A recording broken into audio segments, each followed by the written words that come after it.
about January 6th. You've called yourself the candidate of law and order. Yeah. When Time magazine asked you if you would consider pardoning all the rioters, you said, yes, absolutely. Sure. You called them patriots.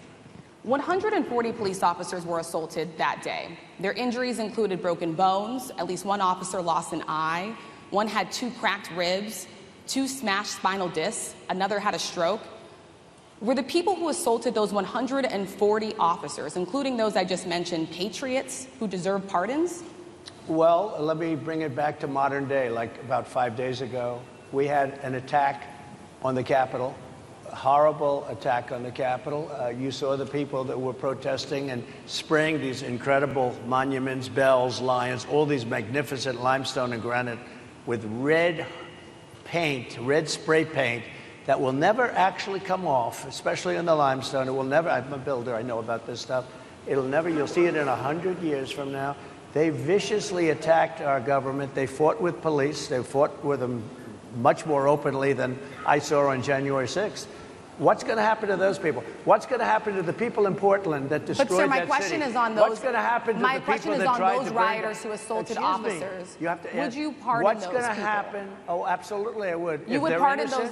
If they're innocent, I would pardon them. They've been convicted. And by the way, the Supreme Court just well, they were convicted by a very tough system. They were. How come the people that tried to burn down Minneapolis? How come the people that took over a large percentage of Seattle? How come nothing happened to them? How come the people sir, we're talking about people that were seen beating officers with flagpoles, dragging them down the stairs. They're on video. Have you seen that video, sir? Oh, really? Well, they you would pardon those rioters? They shot a young lady in the face who was protesting. They shot her in the face. You know, nobody died that day. You do know that. But people died in Seattle. Nobody died, but people died in Minneapolis. You know people died in Minneapolis. And nothing happens, and nobody ever talks, and nothing happens to those people. But you went after the J6 people with a vengeance. And I'll tell you what about the cops that were, and I'm all for the police, as you know, but what about the police that are ushering everybody into the Capitol? Go in, go in, go in. What about that? Look, nothing is perfect in life.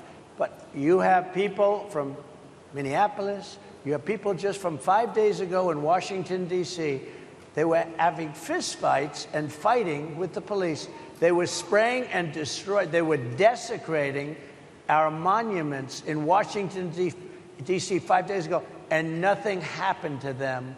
And you can't have two systems of justice. That's why they went after me as a political opponent, because they felt they couldn't win without doing that. And we're going to win our cases, and we're going to be vindicated. But I have to spend a lot of time on that, and money. That's what they want. After the election, they won't care. Although in my case, I think they probably will, because the hatred is pretty deep. But I'll tell you, they went after me as a political opponent. That's never happened in our country before, and it sets a terrible, terrible precedent.